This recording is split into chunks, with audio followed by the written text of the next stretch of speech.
प्रसिद्ध कॉमस्कोरनुसार आता ई सकाळ आहे देशातील नंबर 1 ची मराठी वेबसाईट आणि तुम्ही बघत आहात सकाळ ॲग्रोवन। आजच्या पॉडकास्टमधून आपण तूर, हरभरा, मका, सोयाबीन आणि कापूस बाजाराची माहिती घेणार आहोत। देशातील बाजारात तुरीची आवक वाढते। आवक वाढल्यानंतर भावावर देखील दबाव वाढतोय। तुरीचे भाव सध्या हमीभावापेक्षा कमी आहेत। तुरीला यंदा 7,550 रुपये हमीभाव सरकारने जाहीर केला, तर बाजारात सध्या तुरीला प्रति क्विंटल सरासरी 6,700 ते 7,300 रुपयांच्या दरम्यान भाव मिळतोय। दुसरीकडे सरकारच्या हमीभावाने खरेदी देखील सुरू झाली आहे, त्यामुळे बाजाराला एक आधार आहे। पुढील 2-3 महिने बाजारातील तुरीची आवक चांगली राहणार आहे, त्यामुळे दर पातळी या काळात हमीभावाच्या आसपास राहू शकते, असा अंदाज अभ्यासकांनी व्यक्त केला आहे। आता बघूयात हरभऱ्याला काय भाव मिळतोय। देशातील बाजारात हरभरा दर सध्या कमी झाले आहेत। पिवळा वाटाणा आणि हरभऱ्याचे वाढते आयात याचा दरावर दबाव आहे।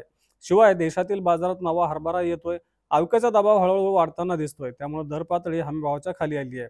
सध्या बाजारात हरभराला प्रति क्विंटल सरासरी 5,200 ते 5,500 रुपयांच्या दरम्यान भाव मिळाला आहे। हरभऱ्याच्या बाजारातील आवक पुढील 1.5 ते 2 महिने चांगले राहण्याचा अंदाज आहे, त्यामुळे दर पातळी देखील दबावातच राहू शकते, असा अंदाज अभ्यासकांनी व्यक्त केला आहे। आता बघूयात मका बाजारात नेमकं काय घडतंय। देशात मक्याला यंदा चांगली मागणी आहे। इथेनॉल, पोल्ट्री आणि स्टार्च उद्योगांकडून चांगला उठाव आहे।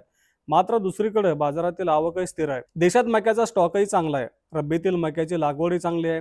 या कारणाने बाजार मागील 2 महिन्यांपासून एका भाव पातळीच्या दरम्यान दिसतोय। आजही मक्याला सरासरी 2,100 ते 2,300 रुपयांच्या दरम्यान भाव मिळाला।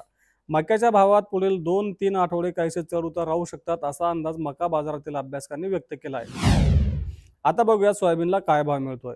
देशातील प्रक्रिया प्लांट्सने सोयाबीनचे खरेदीचे भाव आजही काही प्रमाणात कमी केले होते, त्यामुळे बाजार समित्यांमधील भावही काहीसे कमी झाले।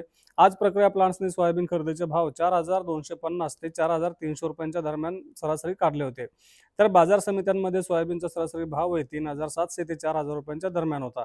बाजारातील सोयाबीनची आवकही स्थिर आहे। नापेडच्या सोयाबीन विक्रीची चर्चा बाजारात सुरू आहे, याचाही परिणाम दरावर दिसतोय, त्यामुळे सोयाबीनच्या भावातील चढ उतार कायम राहतील, असा अंदाज सोयाबीन बाजारातील अभ्यासकांनी व्यक्त केला आहे। आता बघूयात कापसाला काय भाव मिळतोय। कापसाचे बाजारभाव आजही स्थिर होते। बाजारातील कापसाची आवक मागील आठवड्याप्रमाणेच सरासरी 1 लाख गाठींच्या दरम्यान आहे। आज महाशिवरात्रीमुळे अनेक बाजारांमध्ये व्यवहार बंद होते, मात्र खेडा खरेदी आणि जिनिंगच्या पातळीवर खरेदी सुरू होती। आजही कापसाला सरासरी जवळपास 7,000 ते 7,300 रुपयांच्या दरम्यान भाव मिळाला। देशात बाजारातील आवक कमी होत असल्यानं दराला काहीसा आधार मिळतोय। कापसाची आवक मार्च महिन्यातही कमी होईल, असा अंदाज बाजारातील अभ्यासकांनी व्यक्त केला आहे। हे होतं आजचं आपलं शेतमार्केट पॉडकास्ट।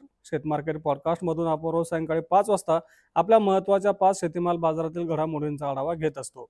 त्यासाठी आपल्या ॲग्रोवनच्या चॅनलला नक्की सबस्क्राईब करा आणि हा व्हिडिओ जास्तीत जास्त शेतकऱ्यांपर्यंत पोहोचवण्यासाठी लाईक आणि शेअर करायला विसरू नका।